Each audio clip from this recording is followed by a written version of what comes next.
he can be, the next elite corner if he can figure those things out. He could be elite. He could easily be the best cornerback of this class.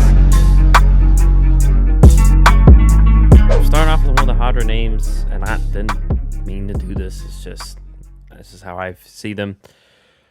Go with Mr. Stingley Jr. from LSU. He's my number 5 cornerback. We've talked about this off air. But the good things. I mean, everyone, whether it's good or bad, everyone always mentions, and it's worthy of mentioning, that his freshman year, the national championship year, he was balling. Like he's a high recruit, and the fact that he was able to basically be a starter his freshman year and play at the level he did, it makes things confusing, because then the next 2 years, maybe it's a combination of injury, but even when he was out there fully healthy, or presumably fully healthy, you just didn't see the same guy. And maybe he got a little bit more exposed. Maybe and I don't want to call his character into question. I don't know the guy. I don't know the kid. Don't know what he went through. So I'm not going to win these people that say dog on him for this. I'm just saying it's speculation. Consistency was an issue. I mean, he was getting beat by receivers that I'm like, he's better than this guy. Like, he showed it last year that he was locking up guys way better than this person, but this guy is beating him on this route, and it's not like he would maybe have a game or two there too.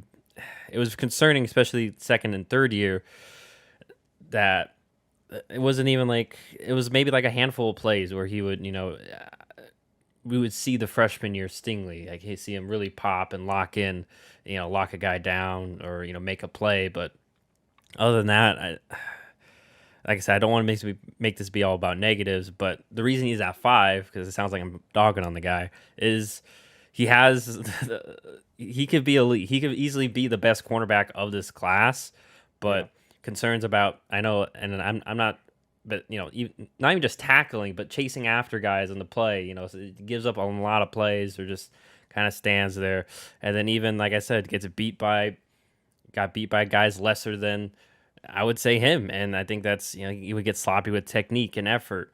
But he does have, he has great fluidity in his movement. He could be a great man-to-man corner, great zone corner. He has the size and ability. It's going to be a big question of where he goes, and I guess what his mentality is going to be.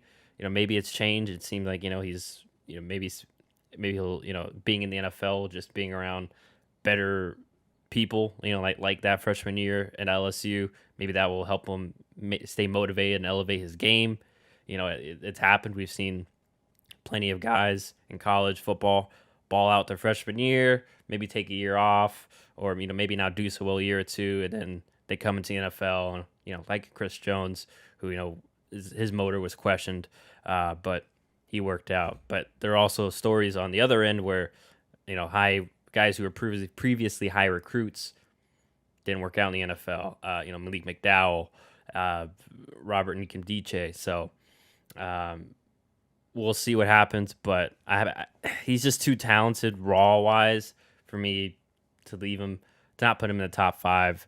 I could see him going. I think he's more of a second round guy, just in terms of overall.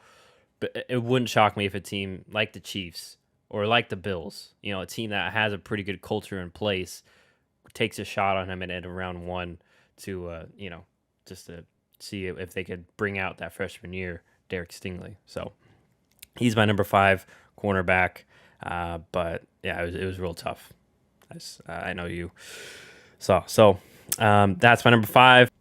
My number 2 is Derek Stingley Jr., and I'm going to say this on the front end. This is entirely based off of his potential. I think that if he can get it right and get the motivation, get the whatever was going on the last couple of years right, I think he has the highest potential out of any corner in this year's class.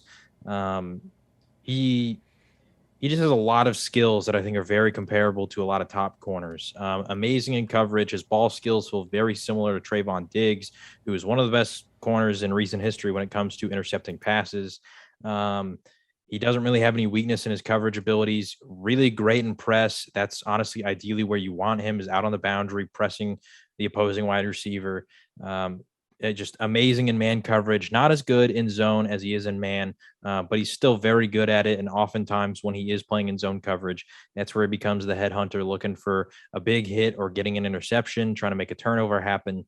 So I love all those things about him. But like you said, the biggest issue is just all the other stuff, the off the field stuff, the motivation, one game he looks like he's the best player in the draft, and the next game he looks like he just doesn't care about football. And the reason I have him this high, despite those things, is I'm giving him a little bit of a pass because I think that LSU became incredibly dysfunctional when Joe Burrow and Justin Jefferson, all these guys leave. Jamar Chase decides to sit out. Dave Aranda, the defensive coordinator, he gets hired to Baylor. So now there's coaching staff changes. Joe Brady leaves, and it's just Ed Orgeron. And I mean, the guy won a national championship, but I don't necessarily think that he was an elite head coach by any means. So I felt like the infrastructure sort of got torn away with just an absurd amount of players leaving for the draft or opting out. And so I give him a little bit of pass. Also, he had some injuries. So there was just some stuff in there that I'm giving him a pass for.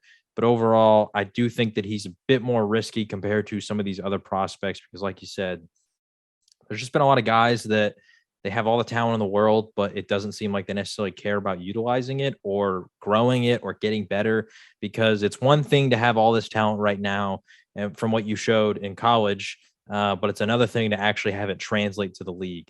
Like I said, I think if he can live up to his potential, I'm willing to put him in my number 2 corner. I'm not willing to put him at number 1 because of that, but the guy, he can be, the next elite corner if he can figure those things out. So Derek Stingley Jr., he is my number 2.